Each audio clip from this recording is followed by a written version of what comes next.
Alright, ready to go? Hi, I'm Scott Price. This is Price. I'm doing a series of videos on provocation about provocative artists and activists. I'm here joined live by Van Wad, who's a artist, a provocative artist I should say, and who's obviously made a lot of provocative art in activism. Van Wad, thanks for your time. No problem, Scott. Thank you very much. So obviously artwork has always been quite provocative and outrageous. So, what makes your art unique to other sort of artists? Well, what makes it unique is firstly that you have to, or you're impelled to put politics in the work, and that's a rare thing in the first place, especially in the art world. And I also have, I guess, a great love for art generally. So I don't just do what people would call stereotypical political artwork. I love to explore different modes of expression like video, sculpture, painting, drawing, cartoons. And so I suppose the artwork, the most outrageous sort of work comes out. Where does it come from? Like the most outrageous work. Sure. That's a good question because where it comes from, I'm analysing every day. For those of us, I think you're the same, you're a provocateur, you go over your ideas day in, day out. Some nights are sleepless. And where it comes from basically for me is a growing politicisation through my own history as being half Vietnamese. There's a political history there to that country. First and foremost, I guess the heyday of United States imperialism was around the 40s, 50s, and 60s, and so the Vietnamese people had to rebel against this. And I've just gradually found out this history because we know that it's very hard to come by in our society. So it stems from that really, and from there it's I guess an obsession I have with trying to understand this destructive system that we live under. So what's just sort of like your background in sort of art? Is it like to sort of provoke sort of like challenging work? Is it to thought provoke other people's perception on the world? What is it like? Oh, definitely, yeah. To like get the fire inside people. It's an incredibly hard thing to do in this day and age. I mean, it's not to say it doesn't happen, but there's not much money behind that. So, of course, as artists who are involved in political things or social justice, we have to be very creative, but also be ready to hit people over the head with a hammer with their artwork, not physically, but, with the artwork, and cop the consequences because you do cop the consequences much more harshly, and when you do, you've got to be informed. And unfortunately, I've learnt the hard way.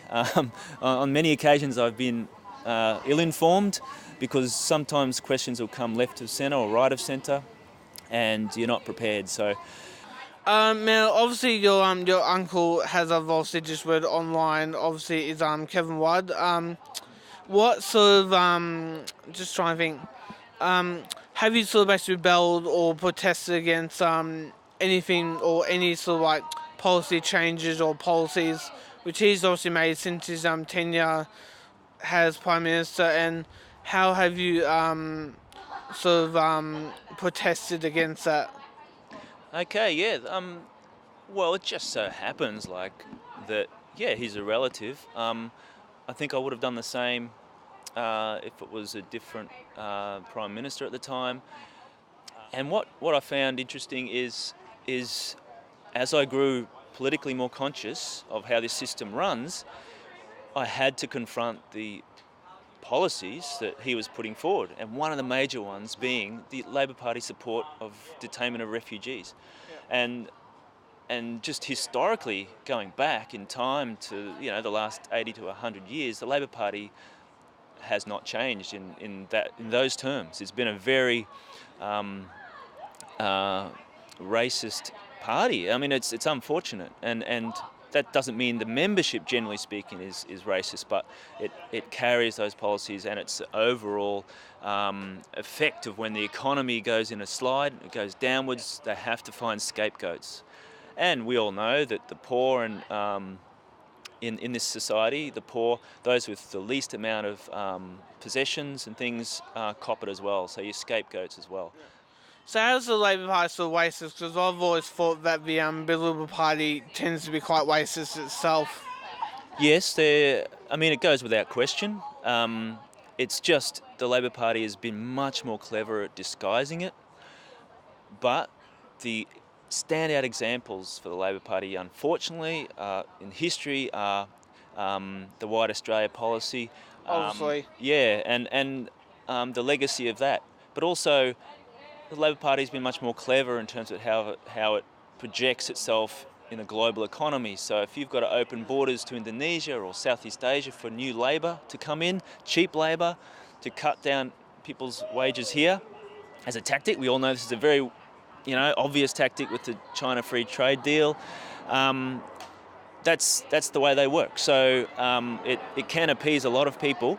The Liberal Party is a good question too, because it's innate in their projection of how they operate too, because they're the party for the rich. Yep. And so how better to divide the working classes or the poor by using racist tactics, which is, for example, the bashing of Indian students. Obviously, that was pretty terrible, yeah, it's terrible. And to have the state on the side of the bashings indirectly divides the people who are much, we relate much more to those Indian students than those people at the top telling us not to. I just want to make this shift in a different direction. I just want to ask, what is sort of like the most controversial sort of like thing you've done with your artwork, and was it worth it? I love your questions. That's a brilliant one. Well, I haven't given myself time to grade them, but there is one of the ones would be the performance creative piece I did with a fellow activist, Sam King, when we did an anti-racism one on that very topic I just mentioned, on the bashing and killing of Indian students. We got dressed in Ku Klux Klan outfits and had, racism product of Australia, I believe, on the front of ourselves, and went to the Australian Open on the most explosive day you could do such a thing, on Invasion Day, or Australia Day as they call it. So it was a big sort of matching of events that I would say culminated in probably one of the most controversial things I've done. And there's obviously a lot more out there in the world that I get inspired by that are a lot more controversial than that. Yeah. Actually, because I was going back to actually about the Ku Klux Klan sort of question, which I think you might have covered, but why did you actually obviously dress like as a member of the Ku Klux Klan? Like, why was it like so embodied that that was a part of racism and a symbol of racism, not in Australia but in the US of A? Yes. Well, firstly, I should say what inspired that was a cartoon from India. An Indian cartoonist, I should say, had done an image of a person dressed in the KKK outfit, and they were meant to represent the Victoria Police. And so this was controversial in itself because it got into the Australian media. And when I looked at that, I just thought, that's it. It has to be done. It has to be, someone has to dress physically in that uniform and make it a satirical comment on the current state of things. So from there, I didn't research at that point too much on the history of the United States, but gradually I thought I'd better go further in depth after that. And as many of us do, we tend to know more about the history of the United States in terms of its racism than we do here, Aborigines being a great example there. I gradually began to incorporate the the legacy of racism into my knowledge that came from the United States. Yeah. And so is there any sort of basic art that you do sort of research in terms of activism or racism or I don't know climate change or stuff? Is there anything that you sort of research before you make your art or? Yeah. Okay. Well, when it comes to research, there's a few things I kind of find that I'm doing. Firstly, it's a very quick response to geopolitical events. Just say something happens in Palestine, something happens United States, like Black Lives Matter. Straight away, the cogs are turning in my mind because I want to capture that atmosphere, and I end up doing work quicker than I would like. So a lot of mistakes can infiltrate, but that's the first step. The second step really is to look at the form of the artwork, like is it going to be a video, sculpture, a simple drawing that can be scanned. And what I find too in that second process is that I generally make stuff that is logistically simplified. So for example, if I want to put a street sculpture in the street of the city in Melbourne, I will do it so I can just simply place it down on the ground and walk away. Logistically easy. And at the same time, though, I don't want to lose the political weight, so I end up sometimes having to incorporate text into the work, which is a much harder thing to do, but obviously something that is a challenge, and I enjoy it. Yeah. So I'll just get this question quite quickly. So the Adam Goods sort of painting. So what sort of inspired you to make that painting, and why was it that the Adam Goods at the time? Obviously, what stuck out for you? Obviously, within that painting of Adam Goods. The Adam Goods image. Yeah, that was a drawing. It's only that big.